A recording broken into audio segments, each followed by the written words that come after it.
পুরোনো দিনের কত স্মৃতি, কত গল্প, কত অভিমান, রাগ, আনন্দ, খুনসুটি সবই ঘিরে থাকে একটি ঘরকে জুড়ে। বহু পুরোনো দিনের ঠাকুমা, দিদা এবং মায়েদের স্মৃতি আজও প্রবহমান একটি ঘরকে ঘিরে। যে ঘরের চার দেওয়াল জুড়ে থাকে সেই সব গল্প, সেই সব খুনসুটি, আড্ডা এবং বহু স্মৃতি বিজড়িত নানান কাহিনীর পরতে পরতে সাজানো স্তর। যে ঘর আমাদের শেখায় আমাদের বাড়ির কিছু অংশ জুড়ে, সেই ঘর আমাদের মনের কোলাজ এঁকে যায় এবং আমাদের মনের বেশ কিছুটা জায়গা জুড়ে যে ঘরের, যে রান্নাঘরের রাজত্ব। সেই রান্নাঘরে আজকে আমরা আবার হাজির। নমস্কার, আমি মেখলা সেন। শ্রীরামপুর বেতারবাণী মিডিয়া নেটওয়ার্কের পক্ষ থেকে আমাদের রান্নাঘরের নতুন পর্বে আবারও আপনাদের সকলকে স্বাগত জানাই। আজকে আমাদের রান্নাঘরের এই বিশেষ পর্বে আমরা রান্নাঘরের বন্ধু হিসেবে পেয়ে গেছি আমাদের বিশেষ অতিথিকে। আমরা চলুন আলাপ করে নি তার সঙ্গে। প্রথমেই আপনাকে স্বাগত জানাই, অভিনন্দন জানাই আমাদের এই রান্নাঘরের পর্বে। নমস্কার, আমি শিপ্তা পাল। শ্রীরামপুর বেতারবাণীর পক্ষ থেকে আমাকে আজ আমন্ত্রণ জানানো হয়েছে, যার জন্য সত্যি আমি খুব আপ্লুত, আনন্দিত। আমরাও ভীষণ আনন্দিত। আচ্ছা দিদি, আজকে আমরা কি উপহার পাবো?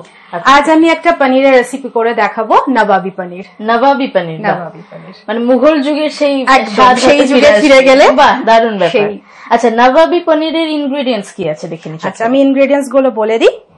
আদা বাটা, এখানে একটা আমি বিশেষ পেস্ট তৈরি করেছি, যেটা হচ্ছে পেঁয়াজটাকে কিন্তু ভেজে নয়, সেদ্ধ করে তার মধ্যে গরম মশলা দেওয়া আছে, এলাচ, লবঙ্গ, দারচিনি, কাঁচা লঙ্কা দিয়ে আমি কিন্তু একটা সেদ্ধ পেস্ট তৈরি করে নিয়েছি।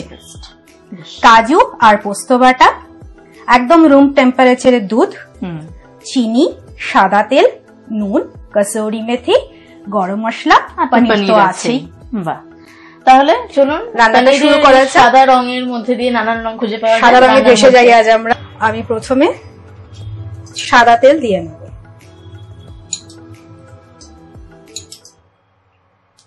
4 চামচের মতন আমি সাদা তেল দিলাম। সাদা তেলটাকে একটু গরম হতে দেব। দালচিনিটা প্রথমে ফোড়নে দিয়ে দিলাম।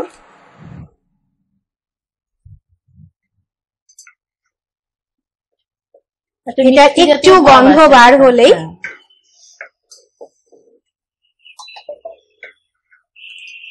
এই পেস্টটার ব্যাপারে একটু বলে দিই। আচ্ছা, এই পেস্টটা, হ্যাঁ, স্পেশাল পেস্ট একটা। এটাকে আমি দুটো পেঁয়াজ নিয়েছি মিডিয়াম সাইজের, এটাকে আমি সেদ্ধ করে নিয়েছি। এটাকে কিন্তু আমি কাঁচা বাটিনি, আর এর মধ্যে গরম মশলা দিয়ে একসাথে সেদ্ধ করে নিয়েছি, আর 3-4টে কাঁচা লঙ্কা দিয়ে নিয়েছি। পেস্ট বানানো হয়ে গেছে, একটা স্মুথ পেস্ট তৈরি করে নিয়েছি। এরপর আমি তেলে এই পেস্টটা দিয়ে দেবো। এটাই এই রান্নার মেন ইনগ্রেডিয়েন্টস, একদম এটা। পেঁয়াজটাকে কিন্তু কখনোই ভেজে দেবেন না, পেঁয়াজটাকে সবসময় বেটে দেবেন, কাঁচা থাকবে, সেদ্ধ করে দিতে হবে। এটা খুব অভিনব একটা মশলা। আচ্ছা, এটা আমরা কষিয়ে, এটাকে খুব ভালো করে কষাতে হবে যাতে এর কাঁচা গন্ধটা না থাকে।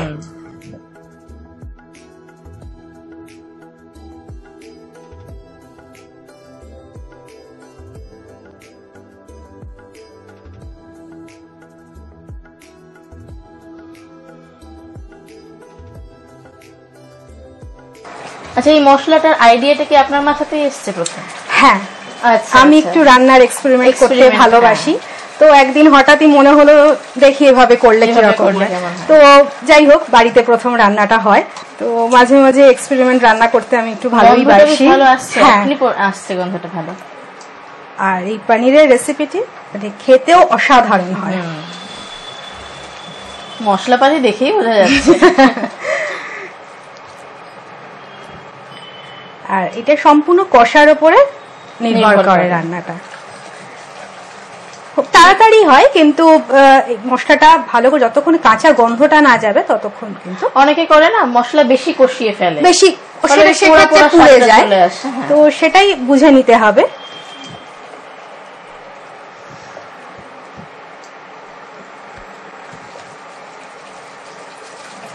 আচ্ছা, কষানোর পর আমরা কি দেব? এরপরে আমি নেক্সট ইনগ্রেডিয়েন্টসে যাব। কোনো বোধহয় কষেনি না, আরেকটু কষাতে হবে, এখনো কাঁচা গন্ধটা রয়েছে। এখানে হাফ টিস্পুন আদা বাটা রসুন বাটা আছে, এটাও আমি হ্যাঁ দিয়ে দিলাম।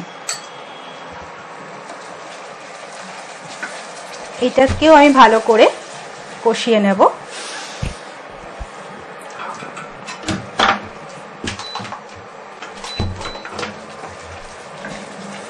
মশলাটা অলরেডি কষতে শুরু করে দিয়েছে। হ্যাঁ, অনেকটাই কষে এসেছে, অনেকটাই গায়ে গায়ে লেগে গেছে। আচ্ছা, এরপরে আমি কাজু আর পোস্ত যে পেস্টটা করেছিলাম সেটা দিয়ে দেব।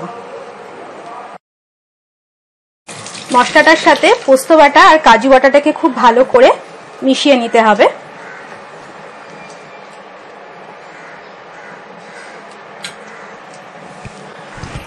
এরপর আমি এর মধ্যে পরিমাণ মতন নুন অ্যাড করে দেব। স্বাদের মূল উপাদান, এটা ছাড়া একদম সবকিছুই ফিকে, সব ফিকে হয়েছে।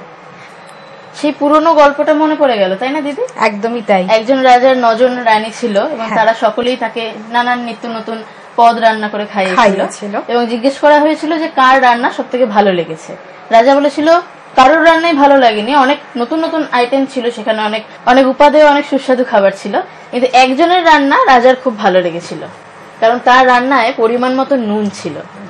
নুন হলো সব রান্নার মেইন উপাদান যাকে বলা হয়। এরপরে হ্যাঁ আমি এর মধ্যে চিনি অ্যাড করে দেব। পনিরে একটু চিনি না দিলে আবার স্বাদটা ঠিক খোলে না। এটাকে একটু মিশিয়ে নেব, একটু মেল্ট হয়ে যাবে। হ্যাঁ অবশ্যই, নুন চিনির ব্যালেন্স ঠিক থাকলে রান্না কিন্তু আমাদের শরীরে অতুলনীয়। নুন চিনির ব্যালেন্স হ্যাঁ অবশ্যই দরকার, ঠিক থাকে। এই নিউট্রিশন ফ্যাক্ট মনে পড়ে গেল আমার। আমরা তো আজকে পনির রান্না করছি। পনির হচ্ছে আমাদের দুধ থেকেই আসে।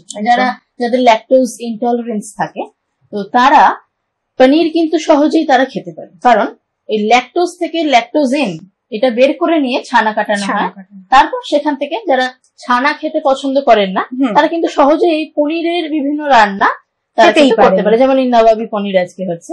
আর দুধ বা ছানায় কিন্তু অনেক রকম আমাদের স্বাস্থ্যসম্মত উপাদান রয়েছে, একদম তাই, যেমন ম্যাগনেসিয়াম, পটাশিয়াম, আমাদের ক্যালসিয়াম রয়েছে।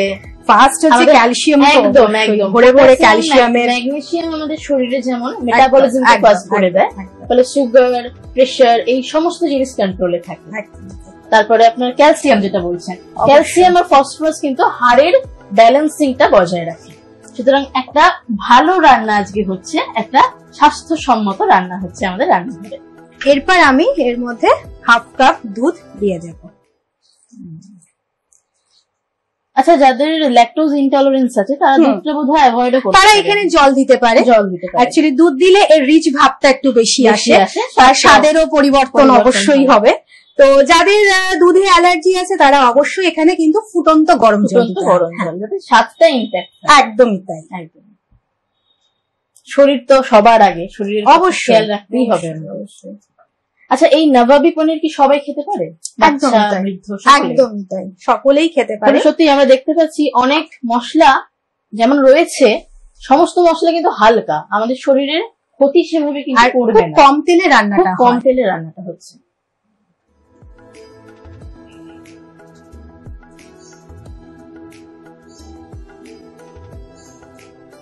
দুধের কাপটা ধুয়ে আমি অল্প একটু সামান্য জল অ্যাড করে দিলাম, খুব সামান্য জল অ্যাড করলাম। ব্যাপারটা বেশ ঘন ঘন হবে। হ্যাঁ, একদম মাখা মাখা টাইপের হবে। এটা তোমার রুটি পরোটা সাথে বেশি ভালো লাগবে। এটা জাস্ট একটু 2 মিনিট ফুটে গেলেই আমি পনির গুলো এর মধ্যে অ্যাড করে দেবো।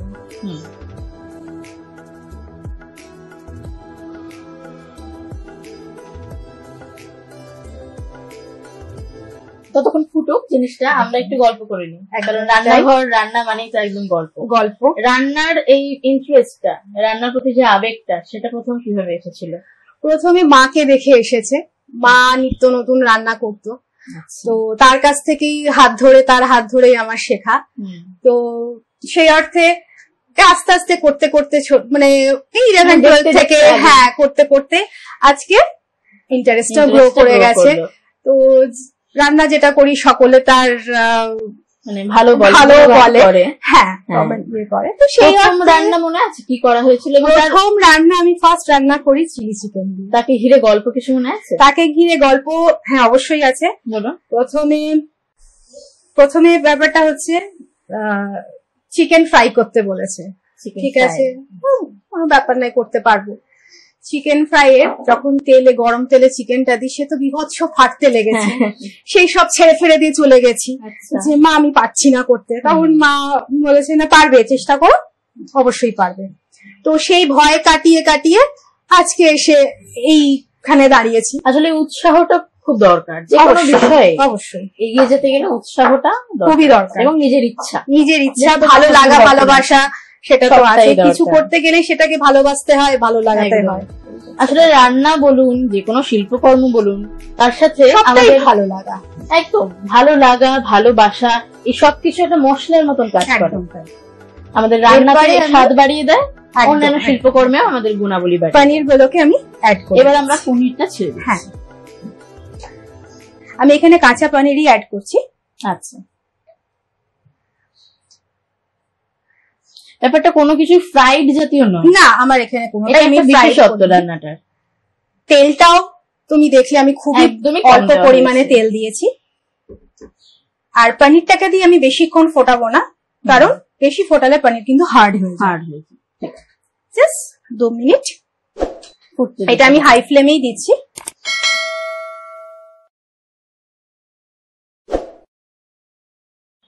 এই পনির কি ঘিরে একটা গল্প আছে, মানে গল্প বলতে আমরা তো অনেক গল্পই করছি, একটা ইতিহাস বিজড়িত একটা গল্প আছে। আচ্ছা, আমি পড়েছিলাম একটা জায়গায়, সেটা জানতে পারা যায় যে 16 শতকে মুঘলেরও আগে এই যে নবাবি পনির আমরা রান্না করছি, সেই নবাবের জামানারও অনেক আগে পারস্য এবং আফগানের এদের হাত ধরে কিন্তু এদের রাজত্বকালে আমাদের পনির কিন্তু ভারতের রান্নাঘরে হেসেলে ঢোকে যায়। কারণ তখন একটা রেস্ট্রিকশন ছিল যে গরুর দুধকে পবিত্র বলে মনে করা হতো, সুতরাং গরুর দুধ কেটে কোনো ছানা তৈরি করার কোনো নিয়ম ছিল না, নিষিদ্ধ ছিল।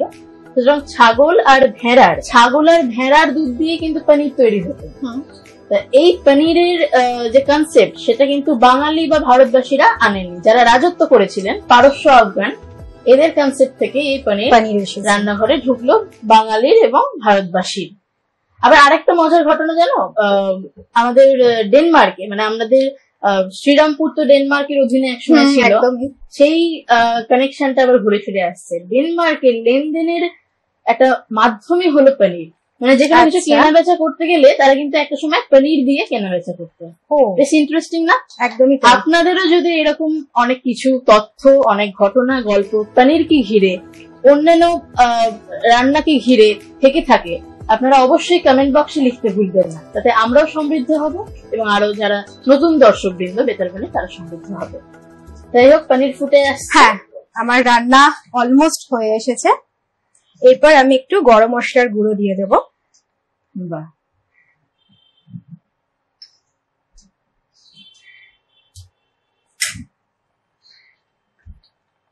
বেশ ভালো গন্ধ বেরোচ্ছে। নবাবী ব্যাপারটা কি আছে? ব্যাপারটা আসছে আস্তে আস্তে।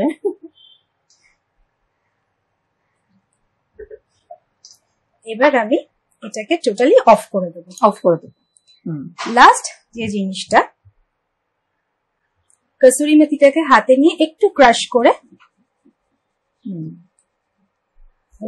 টেম্পারেচার অফ করে, হ্যাঁ টেম্পারেচারটা আমি একদম অফ করে দিয়েছি। এটার কারণটা কি? যাতে এটা কোনো গন্ধটা চলে যাবে, আর উপর থেকে দেখতেও ভালো লাগবে। এটা যদি ফুটে যায় তো ওর সাথে মিশে যাবে, তো এই জন্য আমি টেম্পারেচারটাকে অফ করে দিলাম। কি সুন্দর আইডিয়া, মানে রান্নাকেও সাজানোর জন্য নানান ধরনের আইডিয়া, মানে মস্তিষ্কে সরঞ্জাম লাগে। কমপ্লিট। আমি এটা বলে সার্ভ করে দিচ্ছি।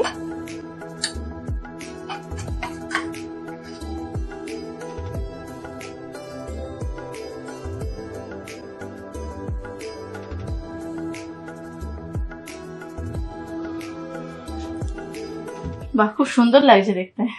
আচ্ছা মেঘলা, তুমি আজকে নবাবী পনিরটা একটু টেস্ট করে দেখো। হাই দাদা, একদম হেভি হয়েছে, সিরিয়াসলি পুরো নবাবী স্বাদের ছোঁয়া আছে। তুমি একটু টেস্ট করো। আমি খাই দিচ্ছি, দেখো কেমন হয়েছে। তুমি বলো কেমন আমার হয়েছে। তো দারুণ লেগেছে, তোমারও নিশ্চয়ই ভালোই লাগবে। মানে এতটা কনফিডেন্স আছে বলেই আজকে শ্রীরামপুর বেতাবলী রান্নাঘরে এসেছেন দিদি। আপনাদের আজকের রেসিপি কেমন লাগলো অবশ্যই কমেন্টে জানাবেন। আজকের আমাদের এপিসোডটা ভালো লাগলে লাইক করবেন, শেয়ার করবেন, আপনাদের মূল্যবান মতামত বক্তব্য যা আছে সব ওই নিচের কমেন্ট বক্সে জানাবেন। আর এই ধরনের আরো নিত্য নতুন রেসিপি আপনারা আমাদের রান্নাঘরে এসে ট্রাই করতে চাইলে আপনাদের সাদর আমন্ত্রণ আমাদের শ্রীরামপুর বেতারবাণীর হেসেলে। তাহলে আজকের মতন আমরা বিদায় নিচ্ছি আজকের পর্ব থেকে। আপনাকে আরো একবার ধন্যবাদ দিদি, ভীষণ ভালো থাকবেন। সকল শ্রোতা দর্শক বৃন্দ সকলে ভালো থাকবেন, রসে বসে থাকবেন এবং খাওয়া দাওয়ায় বাঁচবেন এবং সকলে ভালো থাকবেন, সুস্থ থাকবেন। নমস্কার।